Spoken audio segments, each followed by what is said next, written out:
Hello medicos. Today topic I will talk about the diverticulitis. First of all, I will discuss about the what is the difference between the diverticulitis, what diverticulosis and diverticular, because many students didn't understand about this difference diverticulitis, diverticulosis and diverticular. Then after I will discuss causes of diverticulitis, sign and symptoms of the diverticulitis, what sign and symptom you will see in the patient of diverticulitis and diverticulosis.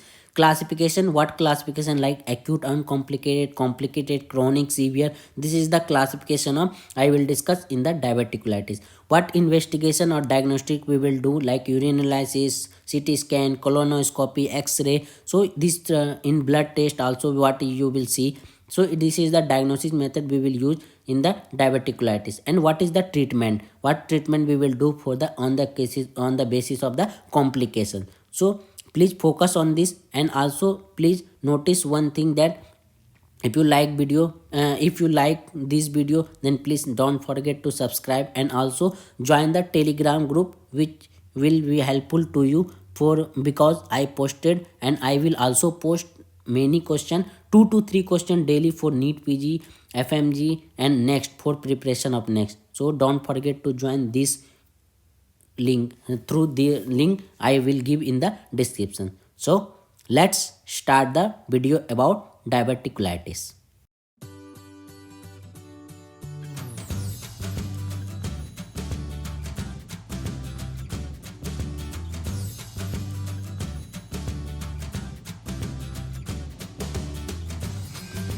Diverticulitis. First of all, I will define diverticulitis, diverticulosis, and diverticula, because many students and many my friends didn't understand what is the difference between the diverticulosis, diverticulitis, and diverticula. Today topic our is the diverticulitis, means inflammation of the diverticula.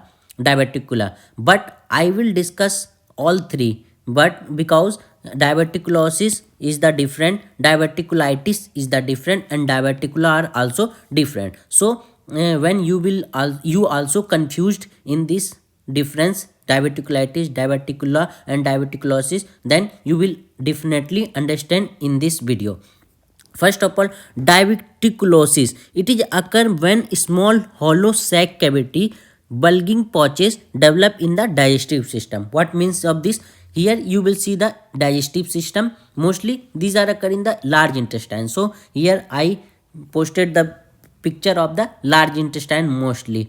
So the here you will see the large intestine. Here small pouches are formed. These pouches are called diverticula, which occur in the intestinal wall, mostly in the large intestine. I will discuss also later. Mostly occur in the large intestine, this occur.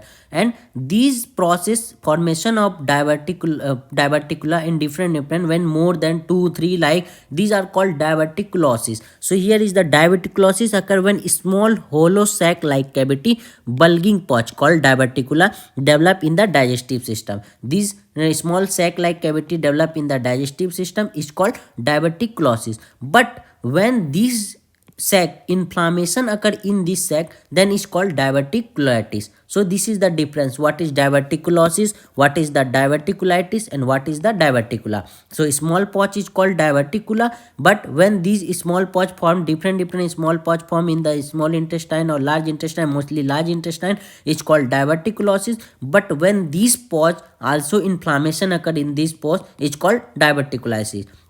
What is difference you will see in the diverticulosis and diverticulitis? First of all, difference, diverticulosis is the inflammation. Here you will see the inflammation or small pouch like formation occur. So it is mostly occur due to the bad habit of food, like mostly when a person take fatty food, oily food or not nutritive food, then it causes the, or maybe cause many causes like constipation causes. So it formation of a small sac like cavity in the intestine is called diverticulosis.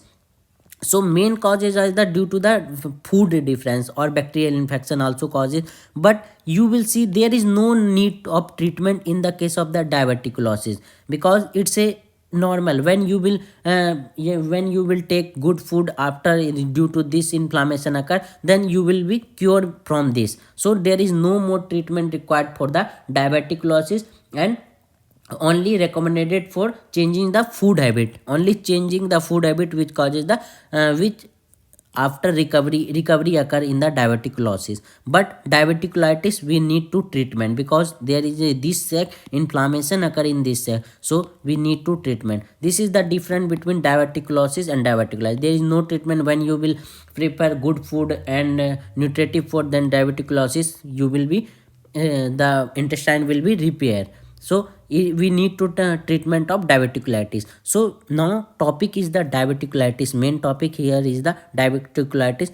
I discussed diverticulosis and diverticular because many student confused about diverticulosis and diverticulitis. So start the topic diverticulitis. When one or more of these pouches become inflamed or infected, maybe inflammation occur in this or infected by the bacteria virus, then it's called diverticulitis. I already discussed when inflammation occur in this pouch due to the infection or inflammation, then it's called diverticulitis because inflammation of the itis means inflammation of any part, it's called so here is the inflammation of diverticula, so it's called diverticulitis. It's mostly occur in the intestine, throughout all intestine. I already said it occur in the any part of the intestine, maybe small intestine, maybe large intestine, maybe ascending colon, maybe transverse colon, maybe descending colon, maybe sigmoid colon.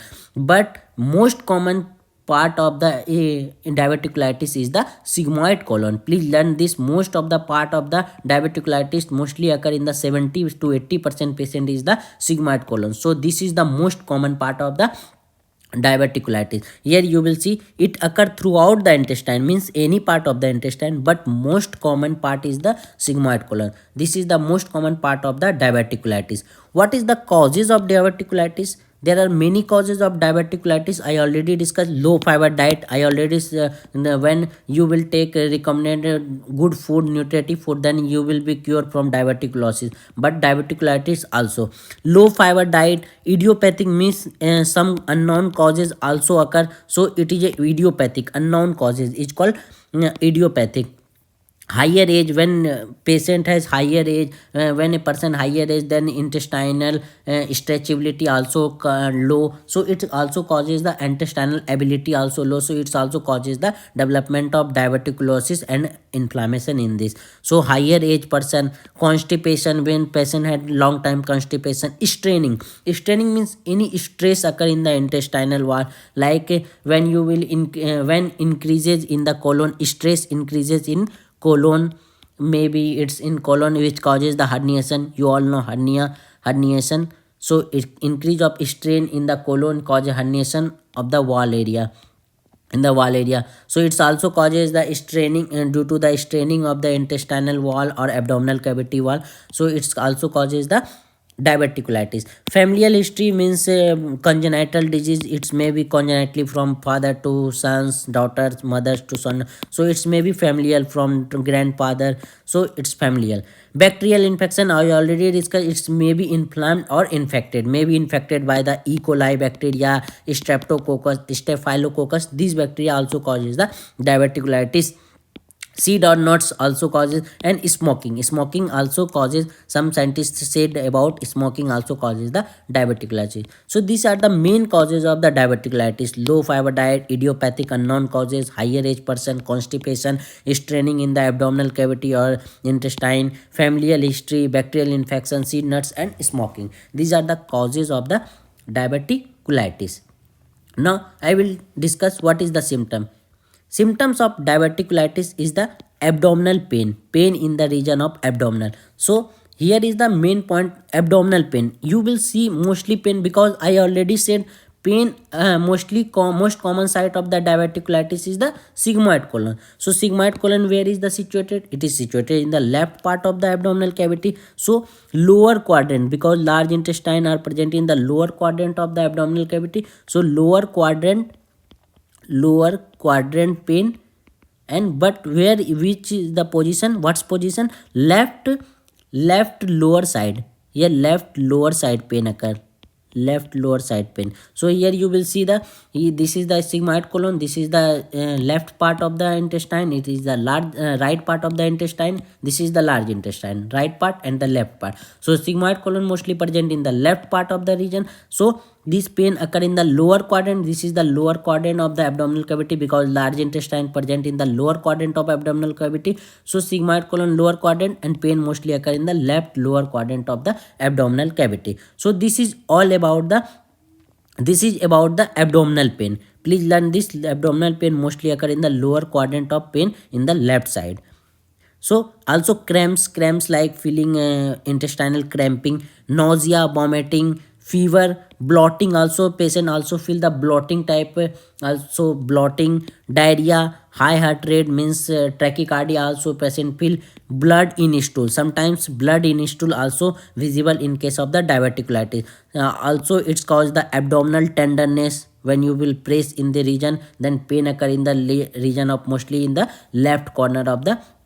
So abdominal tenderness, I will write abdominal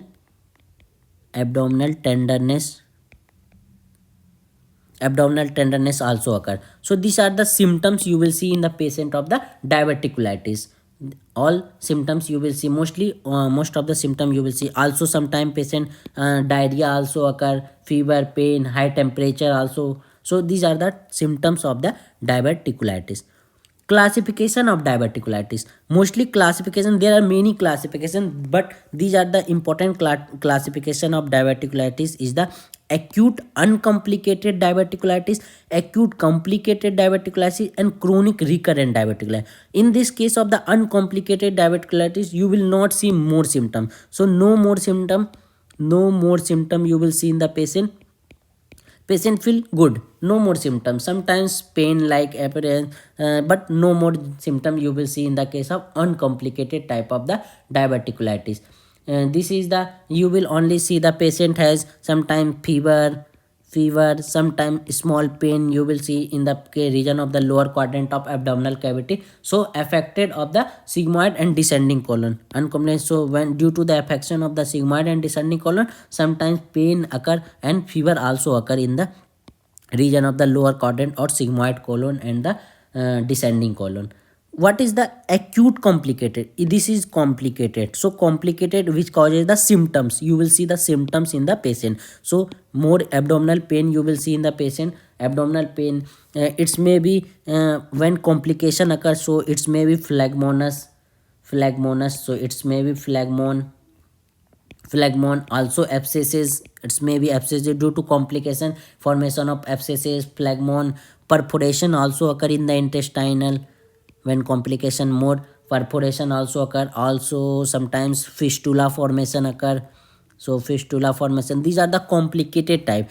So these are the acute complicated diverticulitis. In uncomplicated you will not see no more symptoms, you will see like fever, pain, this is the mild symptom you will see in the patient of acute uncomplicated. But in acute complicated, symptoms will be increases like abdominal pain, cramp, sometimes also nausea, vomiting, diarrhea, high heart rate, and blood in stool, very severe cases. So phlegmon, you will see phlegmonous, abscesses, perforation also occur in the intestine, and sometimes fistula formation also occur. So these are the acute complicated type of diverticulitis. And chronic recurrent, when these diverticulitis not cure, when not cure for a long time, then it's also causes the chronic and recurrent, means again and again it's repeated, again and again it's repeated, it's called chronic for a long time, no if no cures, and again this occur, so it's called chronic recurrent diverticulitis.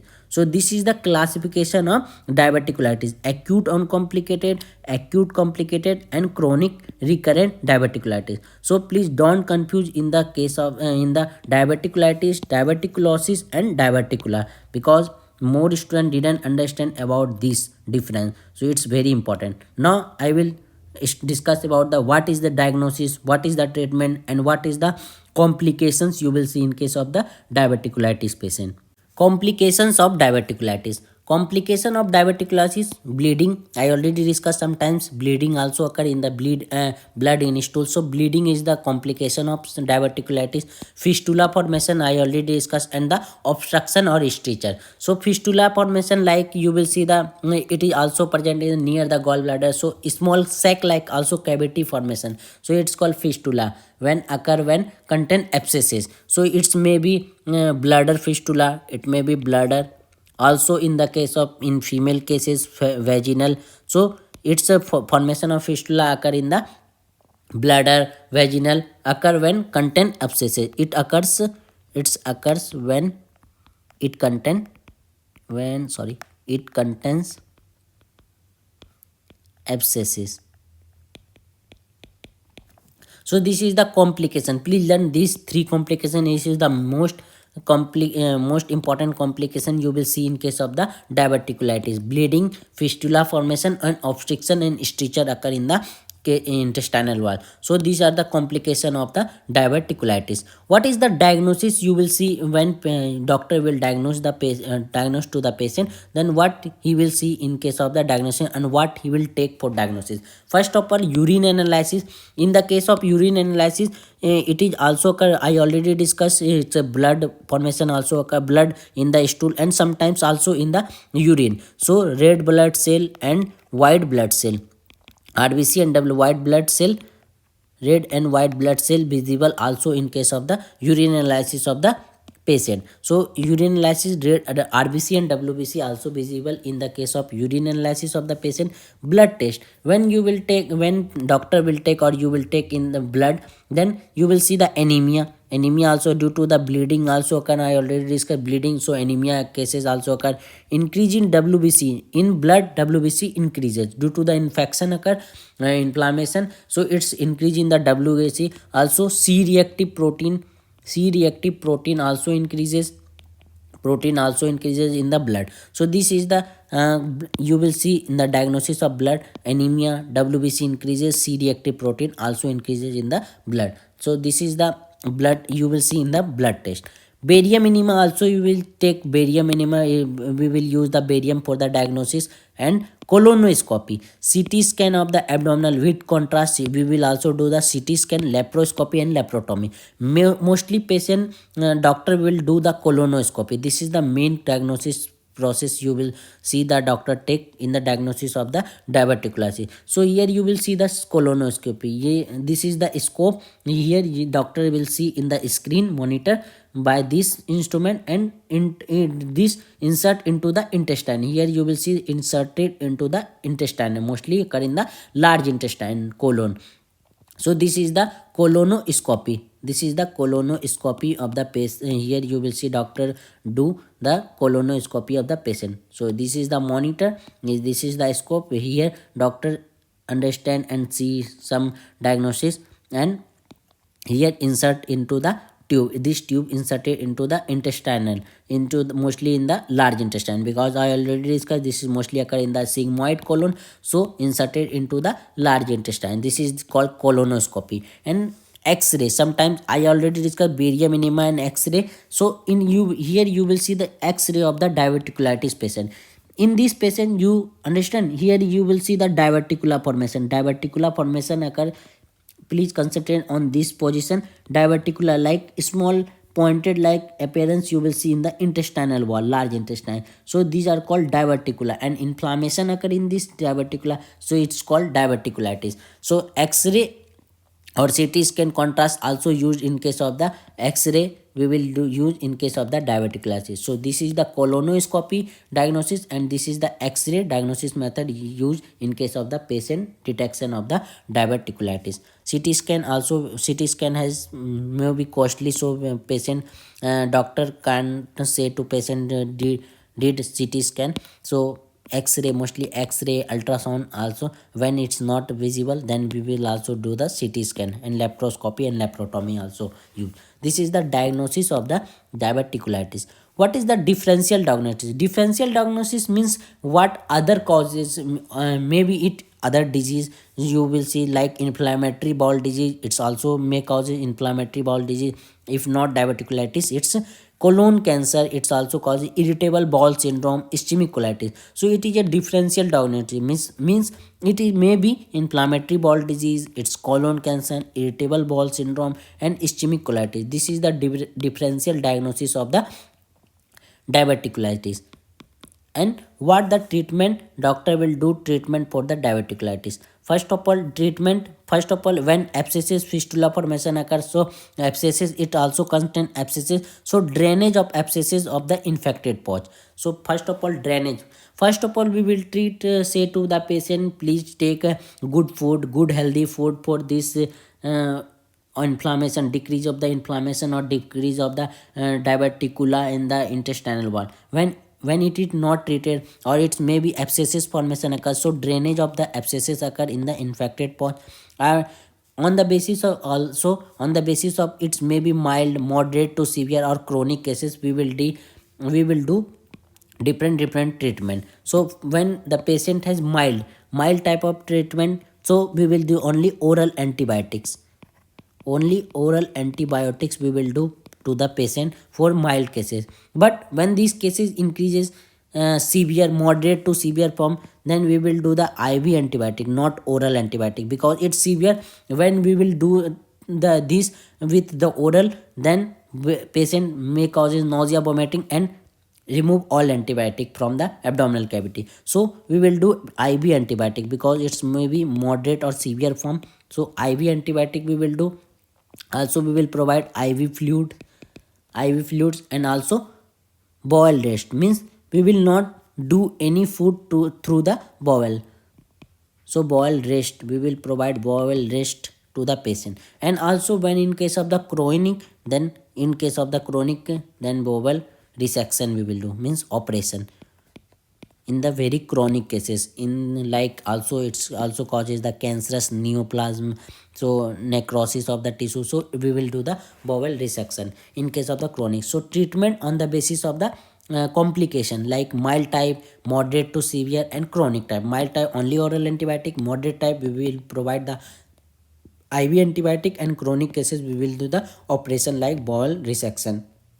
Colonotomy means removal of the colon part where is the diverticulitis occur. So these are the treatment of diverticulitis. So thank you so much. If you have any problem, you can ask me in the comment section. Please also, if you like my video, please subscribe and share with your friends. And also don't forget to join the Telegram group, because in those Telegram group I already in those many student, and I will always post, and I also posted many 2 to 3 question daily for NEET PG, FMG, and for next preparation. So don't forget to join Telegram channel group. Link in the description. I will provide the link in the description. Thank you so much.